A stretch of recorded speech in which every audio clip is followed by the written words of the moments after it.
Vamos pro próximo jogo, que os outros vídeos, o vídeo que mais interessa, que eu acho que a gente tem pra falar de Inter e Barcelona, que foi o maior confronto da história da Liga dos Campeões. Boa aspa. Acho que tá entre os maiores, viu, Caio? Acho que aquele Ajax e Tottenham foi do caralho. Absurdo. Barcelona e PSG já tinha sido do caralho. Eu acho que aquele Ajax e Tottenham, ele tem um viés muito forte pra gente, porque tem brasileiro que resolve. E tem narrador brasileiro que entra na história. Eu acho que isso é Pô, muito, mas tem é muito forte. Acho que é Manchester City e Tottenham também. Tem Manchester City e Tottenham, tem Manchester United e 2008, Manchester United e Chelsea, também um jogaço. Tem Barcelona e Chelsea, o do Ronaldinho que dá o de bico. Você Não, lembra que... tem um Barcelona e Chelsea do Iniesta. É. Não, tem muitos jogos Tem vários importantes. confrontos, mas assim... Barcelona e Chelsea do Ramires também, que cava. Nossa! Porra, semifinal gol do também. Ramiro. O Chelsea de branco, 2012 Tem esse aí. isso. Tem o Stop the Bus, do José Mourinho, que é de Mourinho. Milão contra o Barcelona. Mas assim, a nível de nervos à flor da pele e muitos gols rolando, Ô, Maurício, esse é o jogo de esse Munique, tá? é o jogo do Bayern. Esse é um dos maiores confrontos da história. É. E é Barcelona, escreve Barcelona. Será que eu acho que esse pode ser Escreve na diferente dos busca. outros jogos, ô Caio? Esse é um dos jogos, não é sobre o jogo ser bom ou não. É sobre o nível do confronto. Sim. Os dois têm um nível muito alto. E diferente de outros, tipo, quando a gente tá falando de Ajax e Tottenham, os times eram bons. Mas assim, claro, cara, era um time talvez de prateleiras diferentes dos dois de hoje. Os dois times de hoje são muito bons, tem muita história no futebol. E os dois precisavam ganhar, porque tinha tempo aqui, ó. E o Barcelona que conseguiu se reinventar é o melhor Barcelona desde 2019, provavelmente. Cara, acho que é o melhor Barcelona desde 2015. Será? Pode ser. Eu acho que é o melhor Barcelona desde 2015. 2019 só tinha o Messi. Era o Messi mais 10, pô.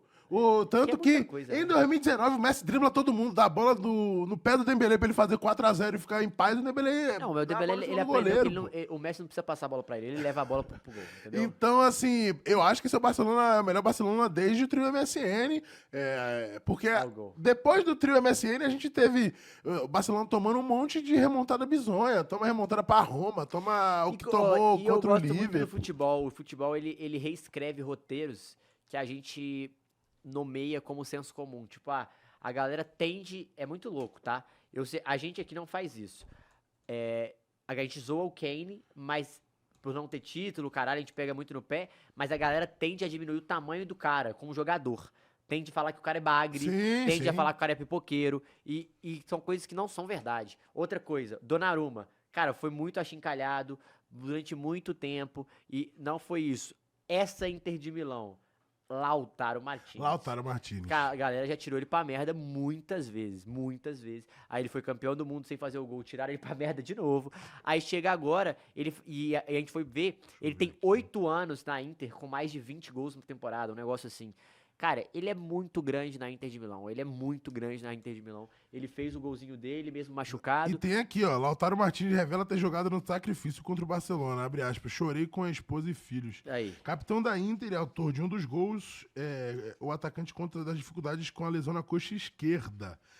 E que ele está maníaco desde que perdeu em Istambul. Eles só pensam em ganhar a Liga dos Campeões. Muito Pois é. interessante, né? O que a gente tem falado muito dessa questão da Inter e que eu acho que é o grande diferencial da Inter, pelo menos em relação aos 4 que estavam brigando aí nessa semifinal, que é um elenco que já esteve nesse palco. Né? Um elenco que tá com sentimento de, porra, foi por muito pouco, galera. Por uma cabeçada que o Ederson defendeu, que a gente não conseguiu o objetivo que a gente gostaria, né? Porque tanto Arsenal, PSG e Barcelona são elencos jovens, de jogadores que ainda tem muito a alcançar. Não que na Inter tenha só velho, não, tá? Mas tem muitos. E principalmente num trabalho que tem acontecido aí.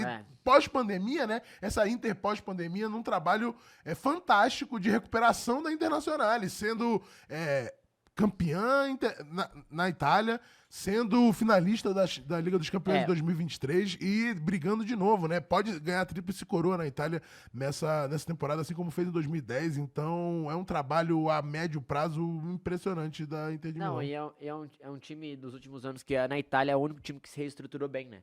Ninguém Sim. conseguiu fazer um bom time. O Milan não consegue, a Juventus não consegue. Não O é só Napoli foi aquele one night stand, e né? conseguiu fazer um bom time, mas perdeu as peças Perdeu todas as peças, praticamente, sim. não consegue manter no mesmo nível. E é compreensível também, porque o futebol italiano ele não é muito atrativo.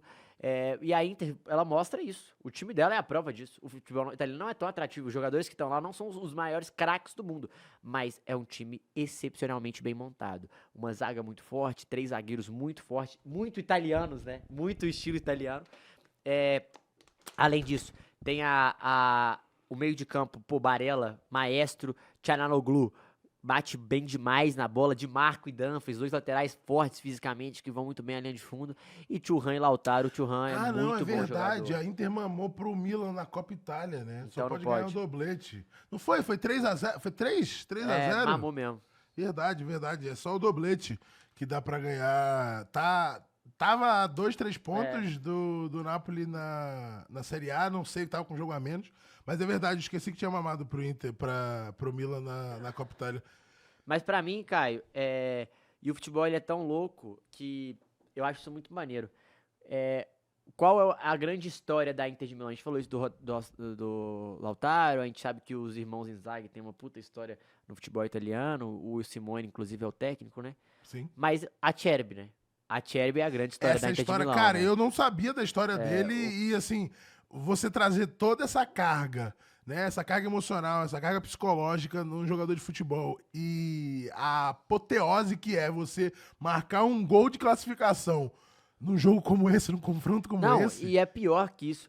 Cara, a história do cara, pra quem não sabe, né? A grande história, pra mim, é do Acerbi, porque o cara vence o câncer 2 vezes, o cara perde Duas vezes! o cara perde o pai, fica em depressão e alcoólatra, ele supera a depressão e o alcoolismo e ele faz o gol da classificação no time que é o rival, né? Ele começa A história, né? ele começa no Kiev, depois vai pro Milan, fica muito tempo e Aos agora 37 ele anos. vira herói com 37 anos na Inter de Milão. Então assim, depois de tudo isso é uma puta história de Não, vida. isso é se não tiver a história do maluco do lado, a palavra resiliência no dicionário é loucura, É, pô. muito louco. E tem o Fratesi também, que fez o gol e saiu maluco e passou mal. Falou, cara, eu era o único que podia fazer aquele fucking gol. Enfim, eu acho que essa Inter de Milão, de merecimento, talvez merece até mais que o PSG. Mas de história, a história do PSG seja talvez mais legal. Só que existe uma parada pra mim, o PSG ele é muito novo, então eu tenho a sensação que a Inter vai ser premiada pelo trabalho de médio prazo e o PSG, a recompensa ela vai vir daqui a pouco. É a impressão que eu tenho. Isso quer dizer que a Inter é favorita? Não. Apesar que eu acho que tem um pouquinho de favoritismo justamente pelo fator mental. Mas dito isso, tudo pode acontecer. Mas eu acho que essa história, as histórias da Inter estão muito mais prontas, muito mais maduras para serem coroadas do que a do PSG ainda. Mas o PSG mostrou que o caminho ele já está traçado.